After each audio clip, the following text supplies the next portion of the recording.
In today's video, we're going to do a complete drum brake rebuild using parts from KaiserWillys.com. This video will cover the 11-inch brake drums found on Willys wagons, Willys pickups, FC 150 and 170, and any CJ that has been converted to 11-inch drums. These are two items I highly recommend that you have before you start the procedure. This is a spindle socket. It's part number A692 on the Kaiser Willys website. And on the right is the HP 600 heavy-duty hub puller. I would not attempt this job without these items, and they're just worth having in your toolbox because it's something you're going to use a lot when you're working on your old Jeep. Pry off the dust cap. If they haven't been off in a long time, work your way around carefully so you don't damage it. I have not had this one off since I've owned this vehicle. Underneath the cap you should find a nut and a cotter pin, so break that loose and remove the pin. Sometimes these can be very tight, other times they're almost falling off, so just be prepared for that. You're going to need an 1 7/16" socket, and this is a normal right hand thread.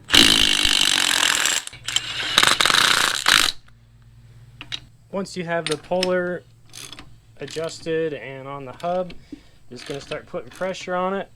Oh, this one's coming off very easy.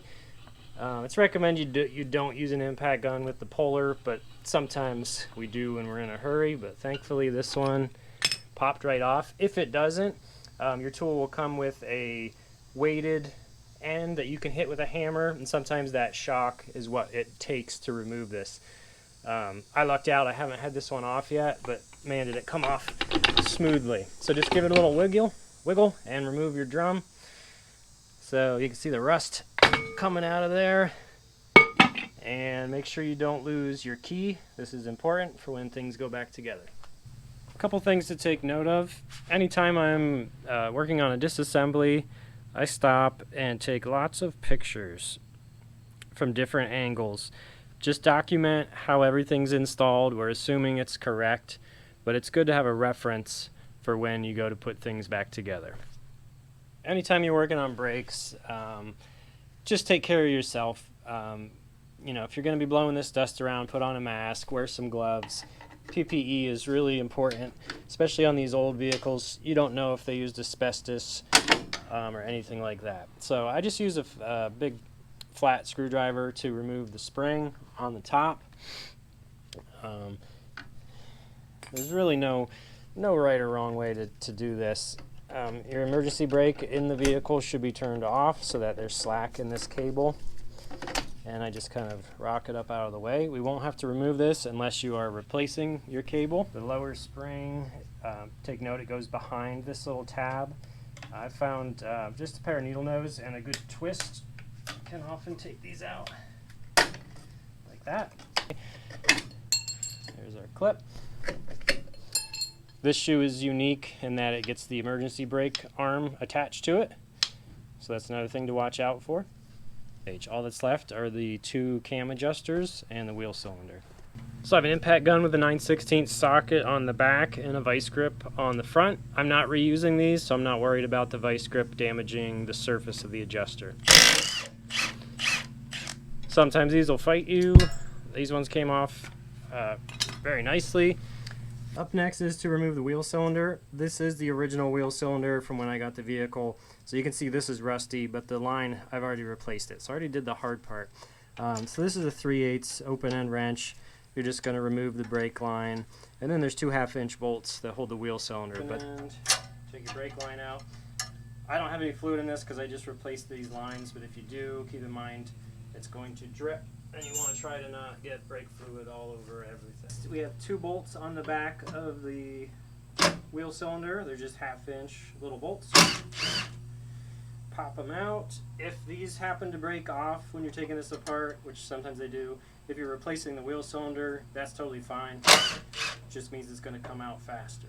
So there's the wheel cylinder, and we will reuse these bolts provided they're in good shape, which these look totally fine. That concludes disassembly. So this backing plate is completely stripped. Put a fresh coat of black on the backing plate, got everything cleaned up and ready for reinstallation. Before reinstallation, I lay out all my old parts and my new parts. I reference the photos I took and a service manual if you need to. Make sure when you're ordering that you get the correct parts. There are 4 separate part numbers for wheel cylinders on each vehicle. So if you notice, the bleeders are at different locations, as well as the where the brake line fitting goes into the housing. In addition to there being a left and a right, there is also a front and a rear. So if you notice, these have different size bores. So the larger cylinder always goes up front and the smaller in the rear. So make sure you reference the catalog and you get the correct part numbers when ordering your wheel cylinder. First item we're going to reinstall is the wheel cylinder. So make sure the bleeder is at the top and the flared fitting for the brake line is on the right side. So I have my brake line coming in this direction, bleeder is on top, and you just stick it in there. We're going to reuse our original bolts. I have some anti-seize on them. Next up, we're going to install the cam adjusters. They look like this. They come with a little nut. So just stick this in there. I put a lock washer on the back. And just make it finger tight for now, because we want to be able to adjust this when we put our shoes in. Repeat the process on the opposite side. Up next, we're going to install these little tabs. They're pretty easy to install. You'll see there's a little tab that sticks out on the end that goes into this little cutout. Sometimes you need a screwdriver or something to open them up just a tiny bit, and they'll click into place. There is a little square on the inside of that keeps it from rotating. So you'll feel it when it goes in to its home. It kind of just snaps in there and then it won't rotate. Just like that. And all you're going to do is you kind of push the bottom edge of the shoe into that pivot point.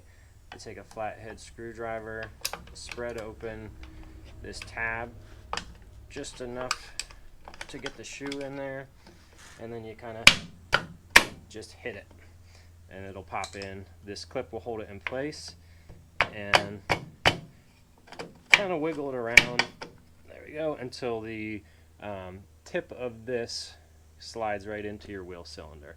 And thanks to these clips, it will hold itself right there. Before we can install the rear shoe, we have to remove the emergency brake arm from the shoe. So we will reuse this piece. So take note of where the pivot is. It's at the top. Then we're just going to flip it over, and depending on the brand of brakes your vehicle has in it, there might be a different style clip in here. This has just this little cheesy clip that you kind of squeeze together. So we just take a screwdriver or a pair of pliers and pry that apart. Open it up. You might have to give it a whack, and that will pop that arm out. Totally up to you if you want to reuse the little horseshoe clip. I don't personally like these. I'm going to switch over to a little C clip. So I have a little kit with a bunch of miscellaneous clips in there, and just find one that's the right size and snap it on there. It's very easy to install this. It just goes up here, slides through that hole. Flip it over. I'm going to put on my spring washer,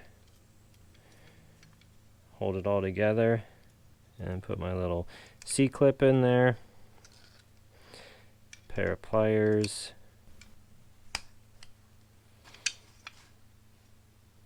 Here's the back of it when it's all together. So you can see it's just a little washer, spring clip. Good to go. The other shoe installs the exact same way. Just get it in place, open this clip up a little bit. It's a little trickier with the emergency brake arm, but not much. And notice the clip does not go around the emergency brake arm, only the shoe. So this needs to still move freely so that our cable can actuate it. So just get it in place. Remember, you want the little tip of the shoe to go into the wheel cylinder. And now we're ready to install springs. Now's the time to install the emergency brake push rod. That's the lever that connects the two shoes and is spread open when you pull the emergency brake. So the wider slot goes around the e-brake arm, the narrow slot goes on the front shoe, and there's a little bevel cut on the front edge of the plate that goes outward. So just sneak it in there. You might have to spread the shoes a little bit and then push it all back together, and now we're ready for the spring. Time to move on to the springs. This can be a difficult part depending on the tools you have and the setup of your shoes, but you might laugh at this, but here's a little trick if you're having trouble. The shoes will want to spread apart as you're trying to install the springs, and just a little old squeeze clamp will kind of hold everything in place while you're pulling on the springs. Alright, we're going to start with the top spring. You might have to push your e-brake arm out of the way a little bit, get one side started in. We need to get all the way over to this hole. So I like to use, you can use a small flathead. This leather punch works really good because it has a small tip. They do make a specific tool for this, but I found everybody has something like this and it'll work quite well. So you're going to hook your spring around your tool and put the other end of it in the hole you want it to go into, and just carefully pry the spring over. Sometimes you got to get another grab and have another tool nearby to help start the tip of that spring into the hole. And just kind of work it in there. Once you get it started, you can just kind of push it in with your other screwdriver. Just like that. The bottom spring I think is a little trickier just because it's smaller and it has to go behind this tab. So I hook it from the front, let it hang down like that. It has to go around that tab, and then we're going to use our same trick with our little sharp tool and just kind of stretch it around there as best we can. It might take you a couple tries, and have your other tool nearby to push it in the hole.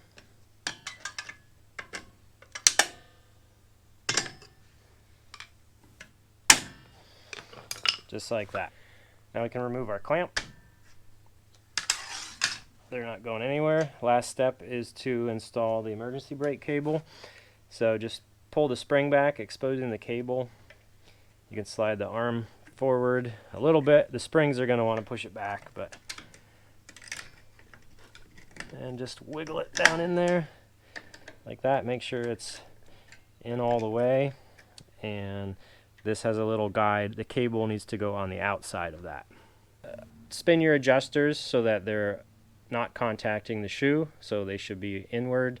That will allow the shoes to come together as far as possible so we can slide the drum on. Now it is time to put the hub and the drum back on.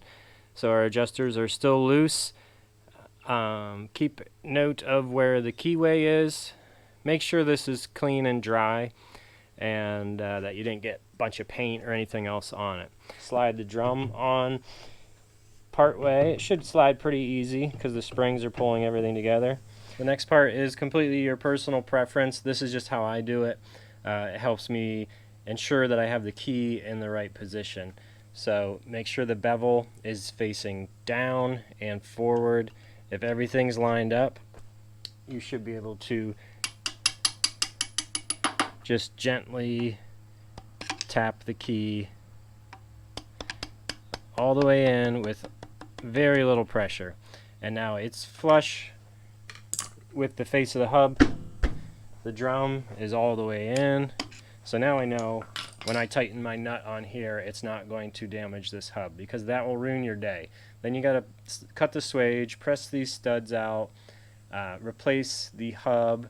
It's a whole thing. So just taking a little time and making sure that's pushed all the way in will ensure that you don't damage any parts. Next up is the washer and the nut. Take note of where the cotter pin hole is. So mine is perfectly horizontal right now. It's going straight across. So that'll help you know where to locate it as we torque this down. I'm using my impact gun right now just to get it tight, and then we'll do the final torque at the end. All that's left to do now is adjust our brakes. For that, you're going to need a 9/16 open end wrench, and I like to use a little adjustable or you can use an open end or a pair of vice grips. That's just to hold the flat portion of the adjuster. So what we're going to do is I'm going to start at the back.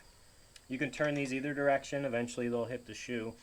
And you just start turning it, and I'm wiggling the drum by hand, and eventually you'll feel it and hear it start to contact. The shoe will contact the drum. You want them kind of just kissing the drum. You don't want to be taken off, you don't want this heating up and wearing out your brakes early, but you don't want your shoes to have to travel a long distance before they contact the drum. That will lead to a really lousy pedal feel. So just play with it, find that sweet spot. So lock it up and then back it off. And when you're happy with where it's at, you hold the outside of the adjuster and torque down the locking nut. Do the same thing on the front, and then you're good to go. We're very much on the home stretch now, so put your wheel back on.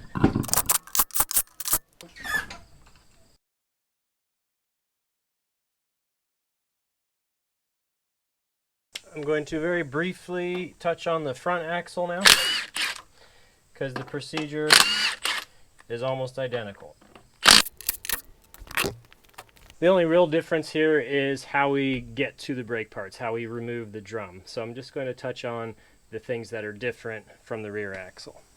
The main difference being that we remove the hub and the spindle nuts to access the brakes instead of the big nut with the hub puller. So whether you have drive flanges or hubs, you're going to have a series of 9/16 bolts. I should say 3/8 bolts with a 9/16 socket. So remove your hub or your drive flange, set that to the side. That exposes the spindle nuts, and that's where you're going to need this spindle socket. I'll put the part number and link in the description. Oftentimes the washer is bent over to lock that nut in place. If that's the case, just get a screwdriver and a hammer and tap that washer back out of the way. In this example, the washer is not bent over, so we can get right to work with our spindle socket. So the outer one is the locking nut. Once you break it loose, you can take the socket off or use your finger and remove the spindle nut. I keep a rag nearby and take everything off and put it on the rag in the exact order that I remove it. I always use a magnet and a screwdriver to help remove this washer. Put that in on a rag in the correct order. Once the washer's off, you'll expose the second nut. So put your spindle socket back on it. The nuts are very thin, so you want to keep pressure in on the nut or on the socket as you loosen it. And take that nut the entire way off. And set it down in the same order. Should be one more washer.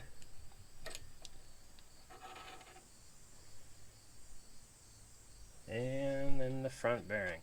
You'll see the brake drum will start coming off at this time. Be careful not to drop the bearing.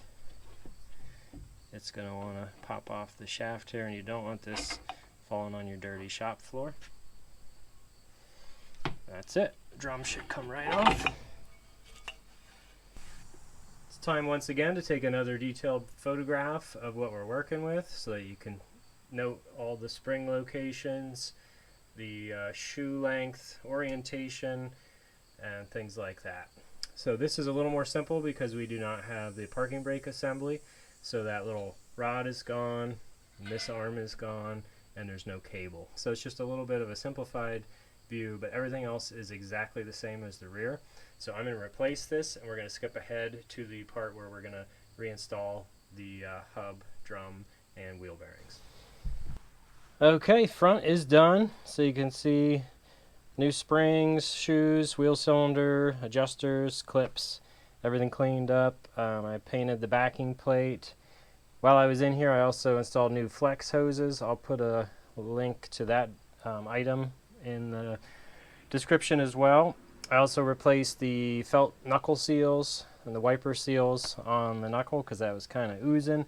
So it's just a good time to work on anything in this area. Put new shocks on as well. So we are ready to go. The drum is ready to go back on, and then we can adjust the shoes and move on to the next job. Reinstall the hub. It's exactly how it came off. If you want to pack your bearings with grease, now would be a good time to do that. I just replaced the bearings on this hub, so I'm not going to worry about that at this time. So just follow the same order that you removed everything. So the first thing to go back in will be the bearing, followed by the washer, then your first nut. This is the nut that actually puts the tension on the bearing. Once you're happy with that, put your final washer in and your lock nut. It's important all these parts stay very clean. I had everything covered up with a rag. Now this nut is what locks everything in place, so make sure you torque it properly. Then install your hub or your drive flange.